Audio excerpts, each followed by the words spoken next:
Mike Wallace with another television portrait in our gallery of interesting people. Our guest was an unknown, unpublished writer until early this year, when her play Raisin in the Sun came to Broadway, and was voted by the New York drama critics as the best play of the year, better even than plays by Tennessee Williams, Archibald MacLeish, and Eugene O'Neill. And now to our story. One night, Lorraine Hansberry, a girl who had dabbled in writing, made a brash announcement to her husband. She was going to sit down and write an honest and accurate drama about Negroes. Miss Hansberry exceeded her own expectations, perhaps. Miss Hansberry, first let me ask you this.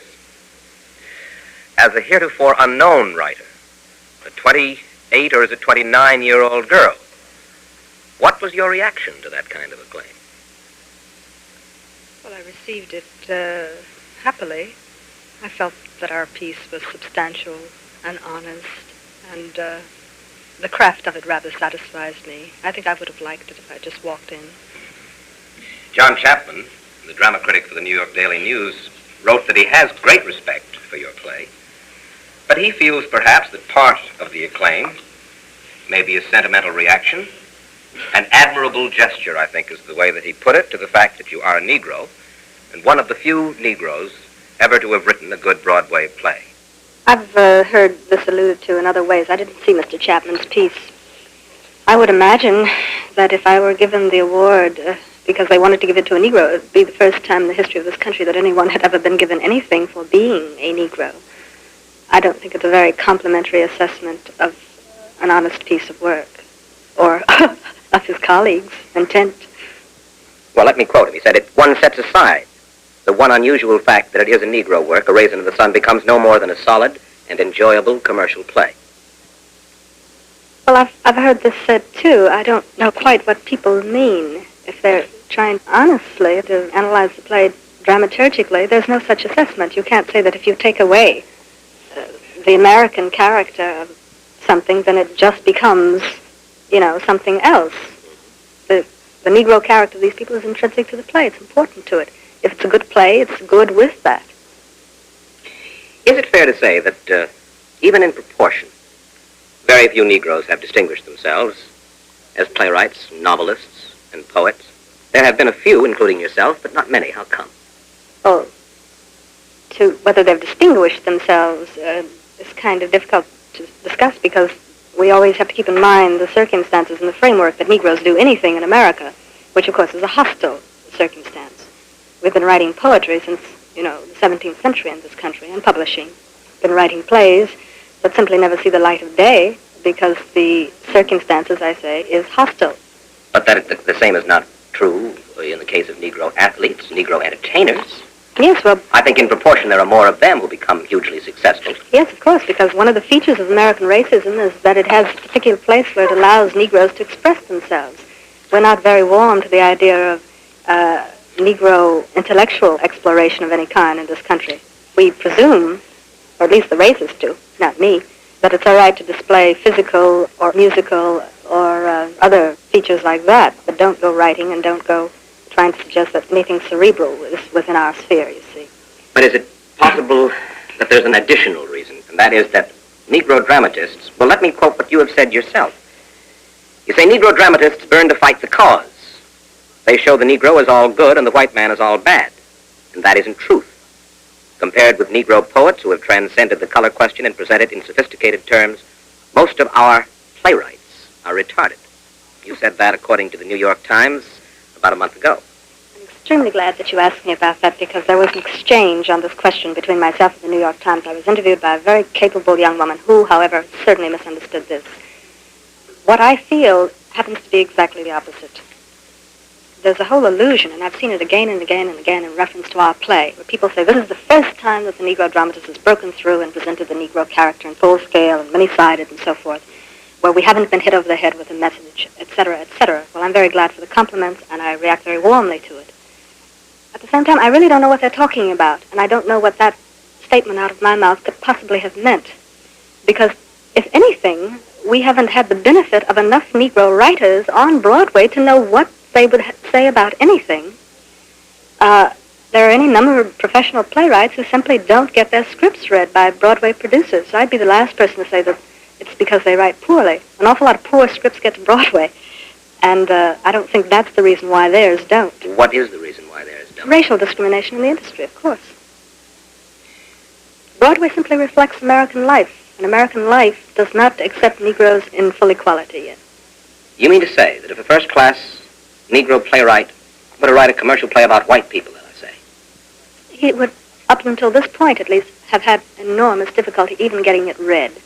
just for the fact of being a Negro? Oh, yes. I attended a Negro Writers' Conference a few weeks ago where this question was dealt with at length, where a number of very fine Negro writers, Bill Branch, Alice Childress, Langston Hughes, were addressing themselves to the fact that one of the primary problems of the Negro writer is to get the producer and the publisher to not assume that he has written something that isn't going to be interesting because it's going to be limited to the Negro question or problem, so forth and so on. Read their scripts. You do not feel then, or perhaps you do feel, that a good many Negroes themselves grope their way through life in a kind of a color-blinded state. That they do not see the world basically in terms of race conflict and prejudice instead of in terms of human beings? Of course we do. I do too. And certainly my play is actively a protest play. Actively so. There's no contradiction between protest and art and good art. That's an artificial argument. You either write a good play or a bad play. It doesn't have too much to do with what it is about. People say this or that minority group is so preoccupied with a problem that this diminishes their art. Well, I've always been very pleased, and my husband also, to note that for the last 200 years, the only writers in the English language which we've had to boast about are the Irish writers, who, reflect an oppressed culture. I saw your play the other night and read The Status Seekers by Vance Packard a few days before. Packard writes that the more successful Negroes in America are trying to become ersatz whites. He writes this: they speak softly and precisely to show they are not noisy low-class Negroes. They prefer to shop at higher-class white stores. They are more desperately absorbed in surrounding themselves with limousines and mink coats, even than their white counterparts. Well, that's a very primitive and unfortunate way to characterize the aspirations of the Negro middle class, which certainly are distinct and are different, I think, from Negro working people. To call anybody an ersatz, any other kind of human being, is a lot of nonsense. I think a much more intelligent discussion of this is the kind that Dr. Fraser of Howard University does in his discussion of the Negro bourgeoisie. There is nothing peculiar or unique or exotic about people having middle-class aspirations. We are about to drown in them in America in terms of our total culture, not with regard to Negroes, but everybody's rather fond of high-powered automobiles and what they consider to be the refinements of a better way of life. Oh, it's a tremendous amount. If you're asking me, though, I'd like to speak to that. I do come from the Negro middle class. I do come from people who embody much of typical middle-class aspiration in American life. At the same time, however, I deliberately chose the class background of the people who are the characters in A Raisin in the Sun, because my own particular point of view is that most of what we hope for as a people, most of what we hope for, our ultimate stature as a people, is going to come from these people who are the base and the backbone of our people. Is there none of you in your play?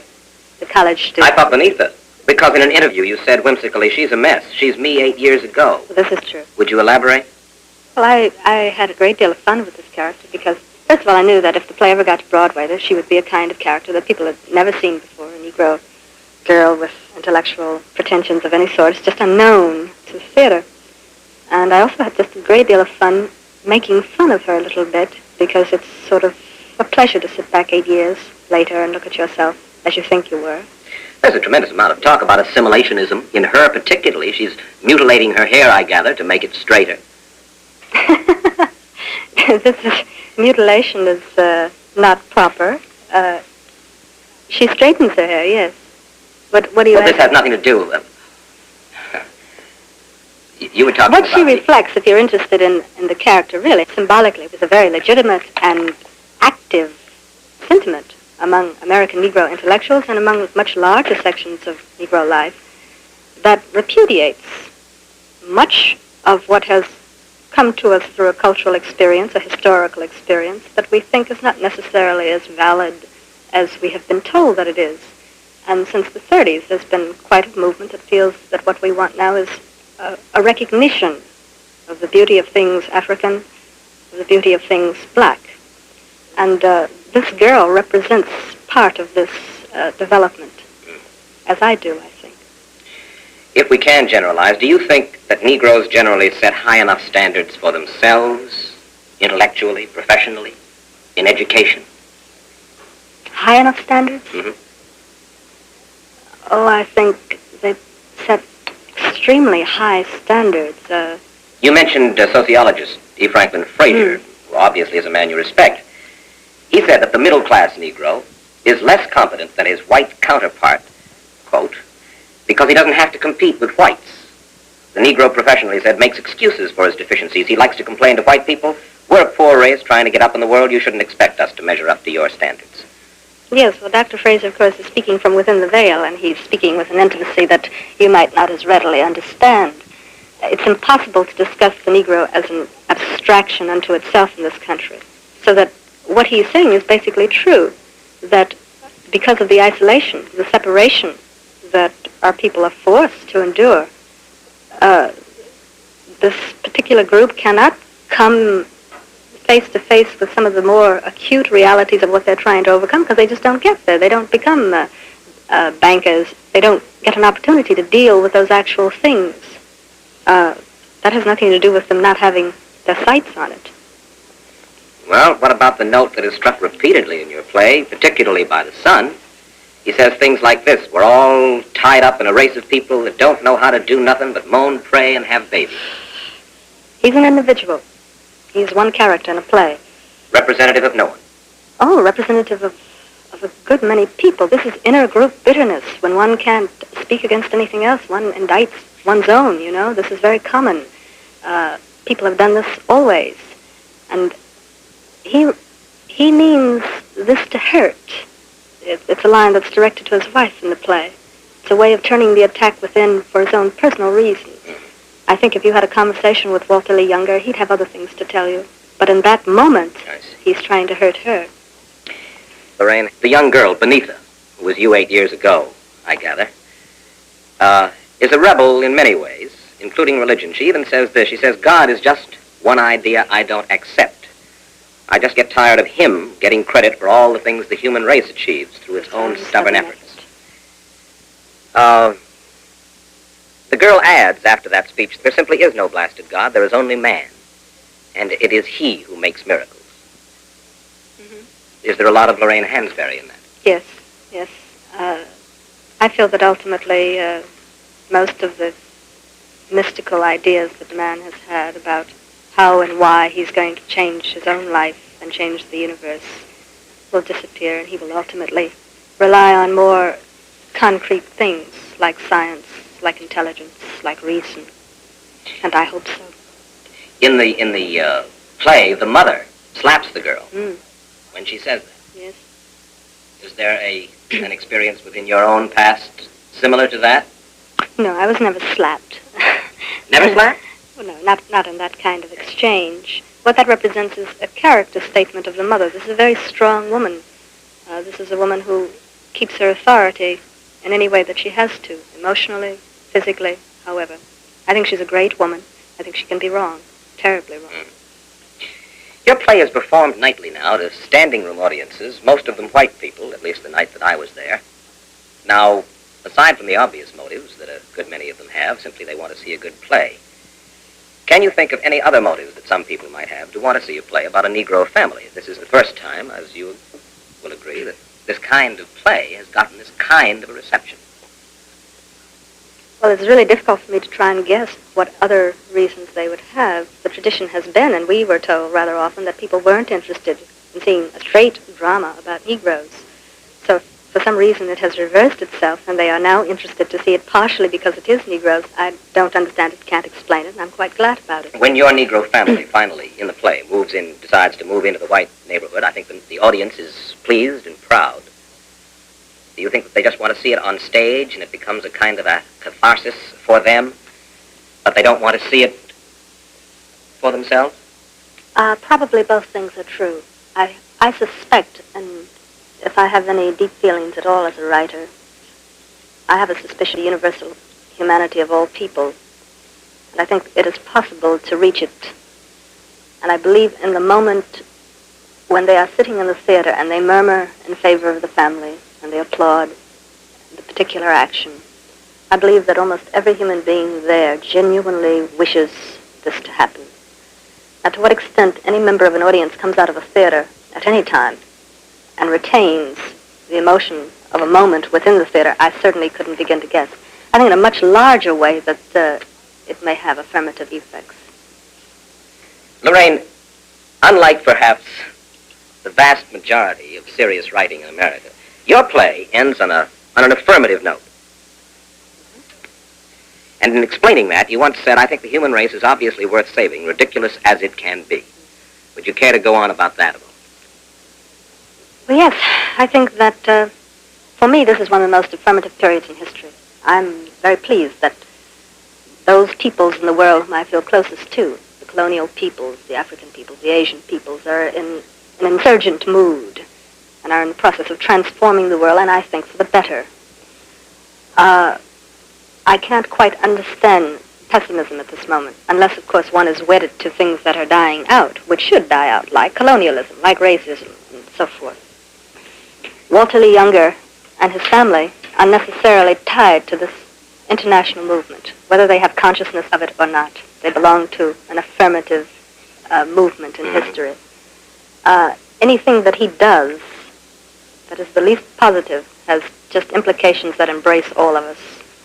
I feel that his moving into the new house, his decision, is in a way a reply to those who say that, you know, all guilt is equal, all questions lack clarity, that it's hard to know what you should fight for or against, that there are things to do, that the new house has many shapes, and that we must make some decisions in this country, as this man does. Isn't there another side to this coin of racism, though?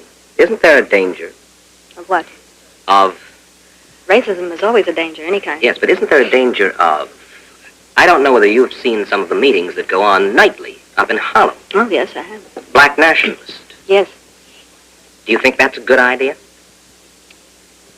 Oh, at this moment I do, yes. You do, really? Absolutely. I think it's absolutely necessary that people who are just coming into their own in the world must be as dramatic about it as they possibly can, must embrace all causes, must embrace all methods.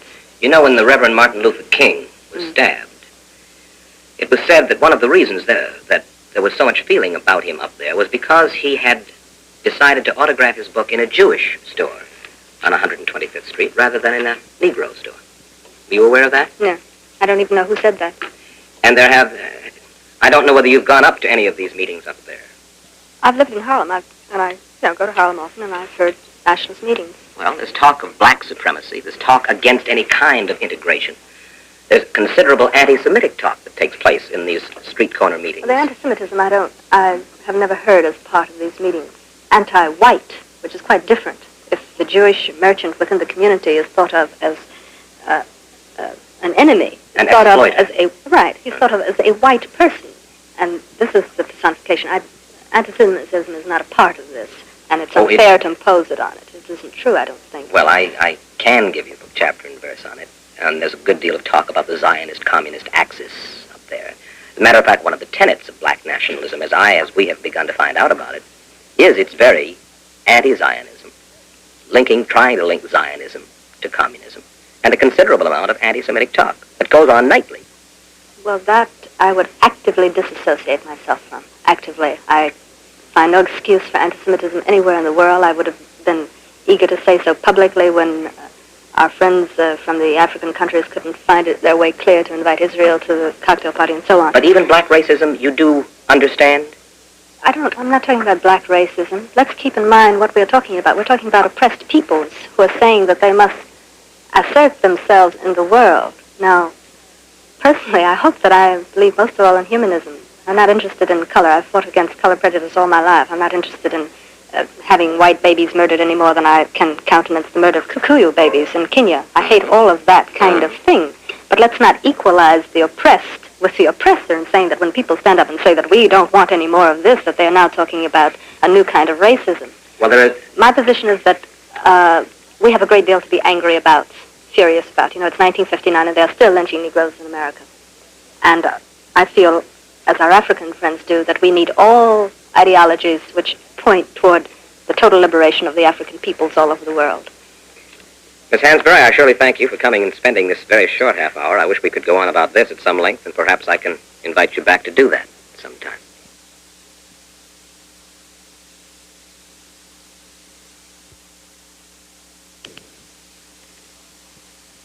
This has always intrigued me. The African suitor. My favorite character. He's a remarkable figure. Who is he? What is his meaning in this particular play in contrast to the others? He represents two things. He represents, first of all, the true intellectual.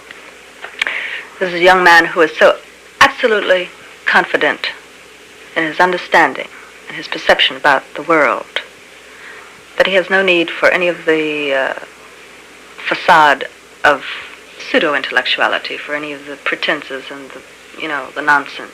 He can already kid about all the features of intense nationalism because he's been there, and he understands beyond that point. He's already concerned about the human race on a new level. He's a true, genuine intellectual, so that he doesn't have time or interest except for amusement in useless passion and useless promenading of ideas.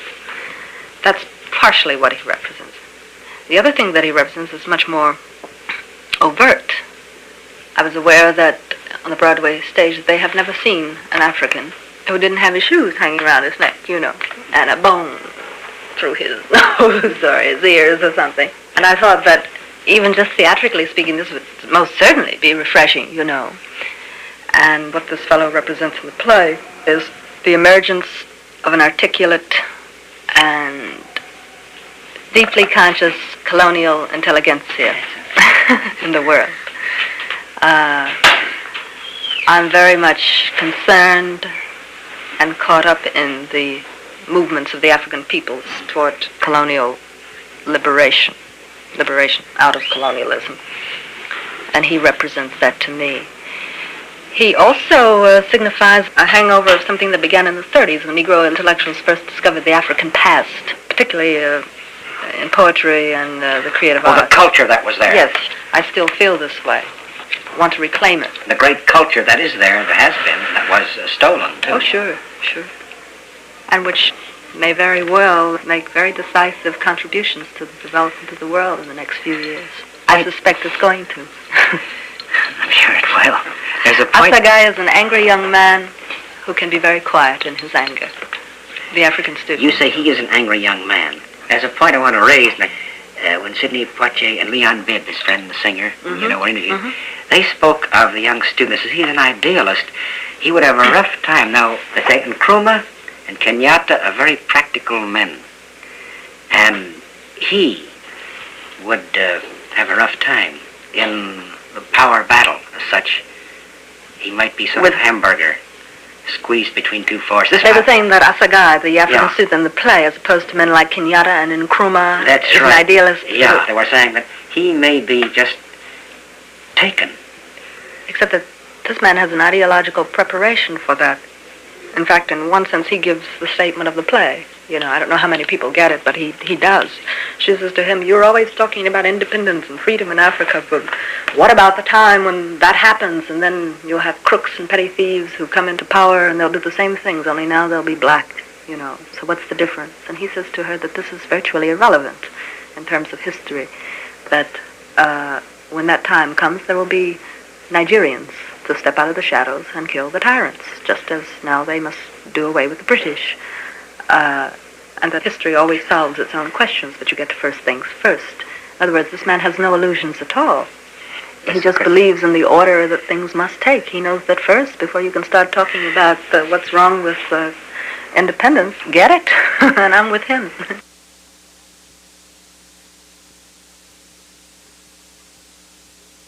What are we faced with?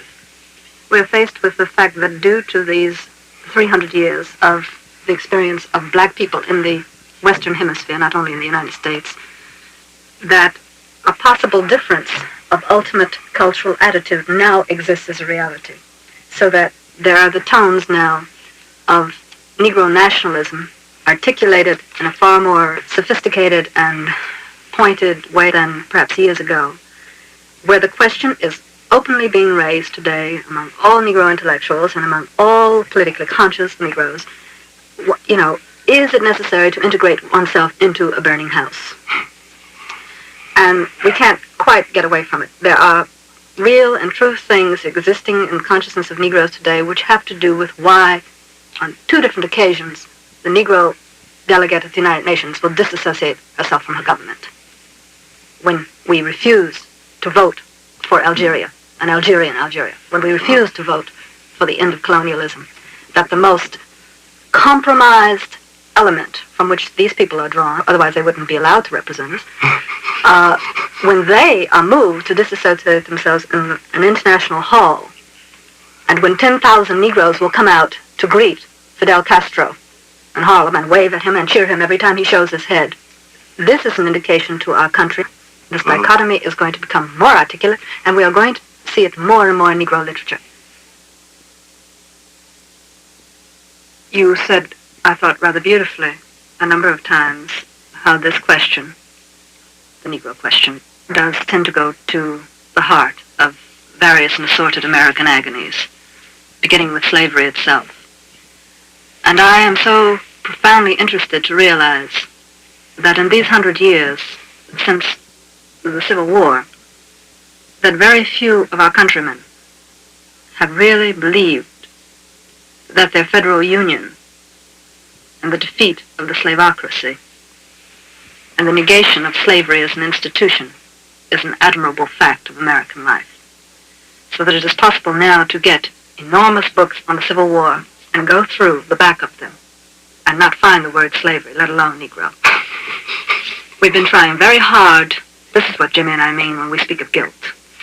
We've been trying very hard in America to pretend that this greatest conflict didn't even have at its base the only thing it had at its base, where person after person will write a book today and insist that slavery was not the issue. They tell you that it was the economy, as if that economy were not based on slavery. It has become a great semantic game to try and get this particular blot out of our minds. And people spend volumes discussing the battles of the Civil War, and which army was crossing a river at 5 minutes to 2, and how their swords were hanging. And the slavery issue we have tried to get rid of, to a point that while it has been perfectly popular, admirable, the thing to do all of my life, since Gone with the Wind, to write anything you wanted about the slave system with beautiful ladies in big fat dresses screaming as their houses burned down from the terrible, nasty, awful Yankees, that this has been such a perfectly acceptable part of our culture, that the first time that I know of that someone came to me and asked me to write 90 minutes of television drama on slavery, which, if you will accept my own estimate, it was not a propaganda piece in either direction, but I hope a serious treatment of family relationships by slave-owning family and their slaves. This is controversial. This has never been done. They asked me for it, they paid me for it, and if I may say so, in contradiction to everything we've said, Langston, rather well. And then I read in the newspaper that some studio official, it's irrelevant which network, had attached a notation to it saying, moreover, which no one had bothered to tell me, that they thought it was superb, and then they had put it in a drawer.